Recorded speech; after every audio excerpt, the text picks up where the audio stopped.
Bismillah, alhamdulillah, wa salatu wa rasulullah.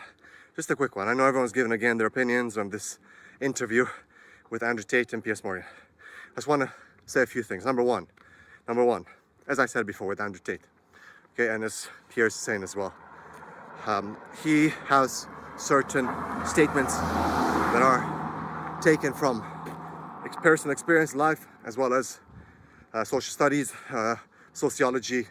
He's taken information from there, as Red Pill do. Red Pill don't have an actual science behind them. They don't have their ulama, their scholars who do the research, who can claim it's a Red Pill paper.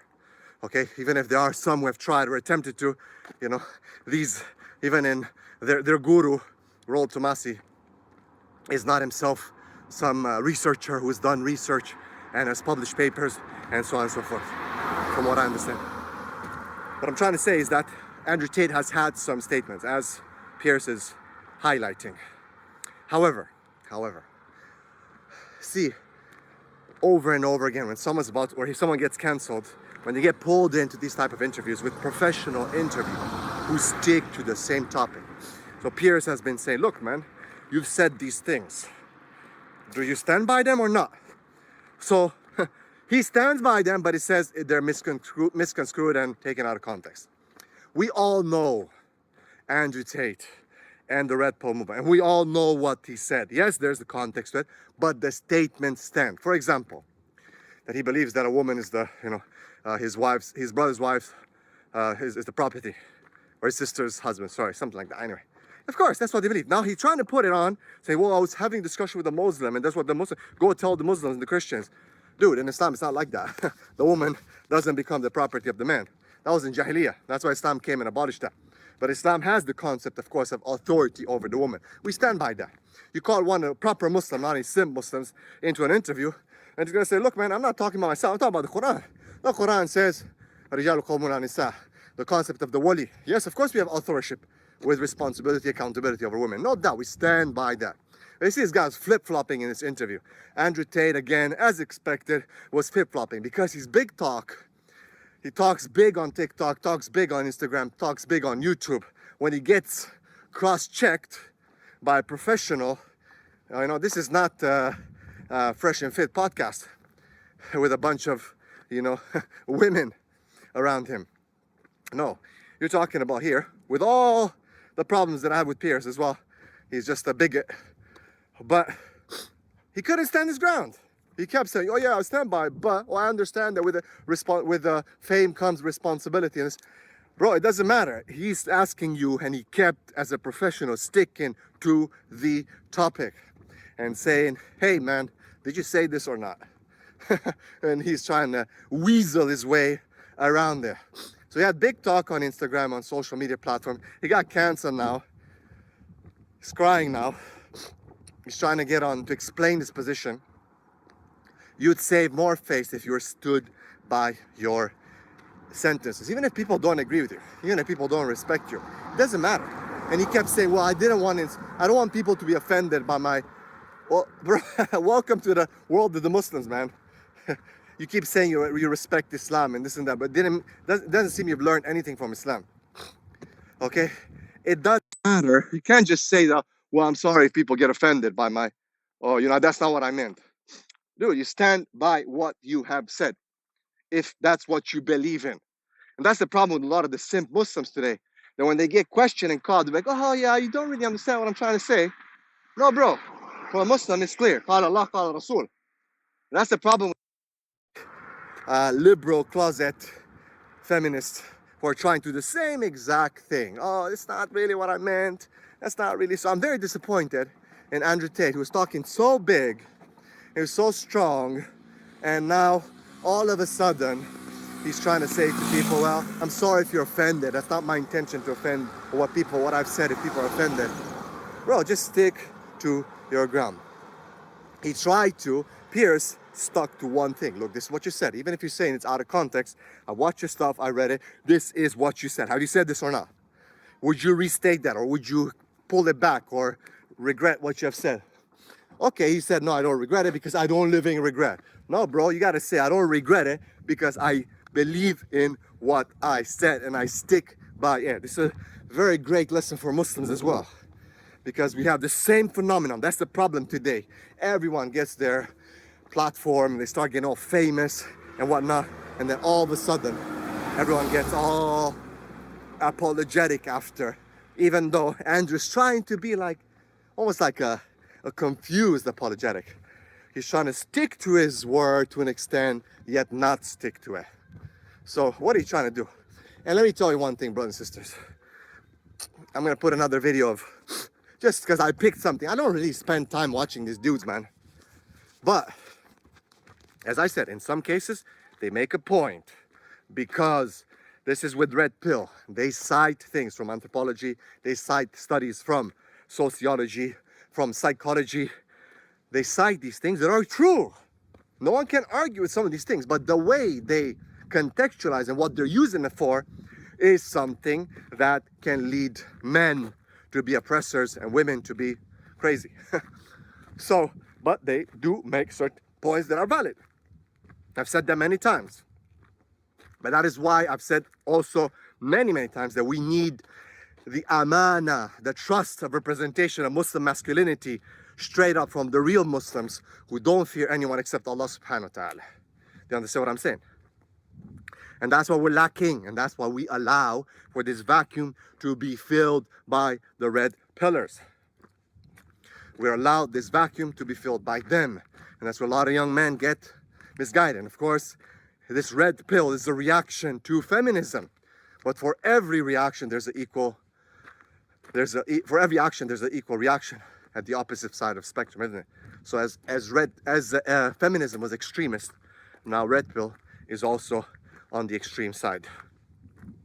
But one thing I want to say about Andrew and his crew and what they're saying about Romania, because I'm from Romania. Okay, I have ties to Romania. I've left Romania as a teenager. My brother was involved in certain things in Romania. We go there on a regular basis. We know the reality of Romania because we are Romanians. He's talking about, doing this and that in Romania. If you don't pay your dues there on the streets, man, you get buried alive. I guarantee you that Andrew cannot run his mouth the way he does, okay, in Romanian streets as he does on the internet. 100%. And this is what you can see. In this interview, he wasn't able to stand his ground and be like, yeah, man, I said that. Yeah, I believe women are the property of men. Yes, when they get married. Yes, I said that. The men have authority over women. I believe that. Yes, I believe that the 19-year-old women are more valuable and more prized and more beautiful than 25, 26-year-old women. Okay, and Morgan kept playing the card of misogynist. And Andrew couldn't refute that. Now there's a bunch of clips on the internet. These red pillars again are jumping and crying and Andrew destroyed Piers and this and that. In all honesty, he got smashed, he got owned. Yeah, Piers, he's a professional, man. What do you expect? Of course he took the mickey out of him. Of course he kept interrupting. Of course he kept saying, are you a politician? Don't act like a politician. Because this is what he does. And he did it with perfection. Yes, he's a bigot himself. We know how he hates Islam, and we know how he hates. He's talking about, oh, do you live a moral life? Bro, what are you talking about? Which world are you living in, Piers? You live in the 21st century. He's talking about, oh, even if it was consensual when you're slapping her with the belt. Dude, you live in the world of BDSM. You live in the world of 50 Shades of Grey. You live in the world of Netflix and polyamory and all this rubbish. He's talking about here about somehow that the West is championing morality and talking about marriage. Are you kidding me? You're questioning Andrew whether he's married and you're living in a culture that encourages homosexual marriages and homosexual, heterosexual relationships that are outside of the marriage, and he's trying to play the role. Do you see the hypocrisy of these people, be it Andrew, be it Piers? Do you understand why we Muslims need to wake the heck up and start preaching to our own children, to our own youth? Do you understand why certain brothers are sacrificing their lives to try to do this? And people are trying to complain like, these Muslim men. Hey, wake up, man. Wake up. Wake up. People need to wake up. So, yeah, these things wouldn't fly in Romania. And last thing I want to say, and I'm going to make another video about his brother, Tristan. The pretty boy. Dude, You're talking about having your car and some Romanian dude lying on your car and stuff like that. The guy's gonna smash your car, man. If he wants to. He's gonna get 10 boys. You won't even catch them. And he's gonna smash your car in pieces. You're talking about, oh, I put the thing on internet. Oh, this is Romania. Whatever, 200 euros for someone who's gonna give me his name and address. Are you kidding me, bro? Where do you think you are, man? Think you're in America? You think you're in Luton? What are you talking about, bro? These guys will smash your cars, bro. Put it on, live it on bricks, man. Or take it apart. What are you talking about? Where are you? Which part of Romania? You're in Bucharest? You're kidding me, man. You don't know. You better be paying your taxes to the people on the street there, you know? Because I don't know what you're talking, what stories you're making, man. Subhanallah, okay? I want to see that post. I want to see that Instagram post where you're asking for the guy's name and number or address, man. You don't know that the street kids in Romania sometimes are more dangerous than the mafia because you can never catch them, man. They're not high profile. What are these guys talking about? What world are they living in? These guys are saying lies and believing in themselves. And then the other guy from Fresh and Fit is like, whoa, wow. Oh, they're living in wonder world, in like story world. Yet when they're cross-checked, they can't stand their ground. So that's why, warning for the Muslims who are following these people. Wake up, man. Can't you say these people cannot stand their ground? Wake up, Muslim community. Can't you see that the Ummah needs people who have real talk and who deal with real life 21st challenges? That's what we need. And that's where, again, why our youth are listening to people like them. Because it's attractive. These bad boys, red pillars. That's why women, last but not least, I keep getting messages about, man, you should refute Mahdi and this and that. I'll tell you one thing. Women love Mahdi. They love Mahdi. This is reality. I've said it over and over again. They love Mahdi. They think they hate him and all that, but his demeanor and the way he talks, I'm not saying here I'm endorsing him. I refuted him a few times. We had our debate. I talked to him sometimes, okay? He's a Muslim. You know, I sort my beef with him on a different level. That's between me and him. You guys don't know. All right? But the reality is that women love Mahdi. They say, we hate you. In reality, deep down inside, they're attracted to him. Because the way he talks, how he carries himself. Yeah, he talks some rubbish sometimes. But it's attractive, just like Andrew Tate is attractive. Just like a lot of these red pillars are attractive.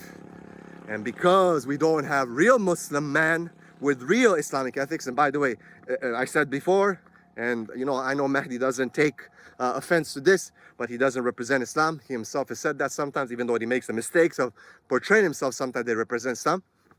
In reality, we don't have proper Muslims with true knowledge of Islam to represent Islam and to speak real talk real talk, and to inspire the youth. So till then, the women are gonna lose their heads for these guys. They're gonna get all worked out and attracted to them and still say, I hate him, but I love him. And the inbox is full with, marry me, marry me, marry me. Okay? Even though I hate you, but marry me. And the men are gonna be misguided. So, wake up. Peace out. Assalamu alaikum.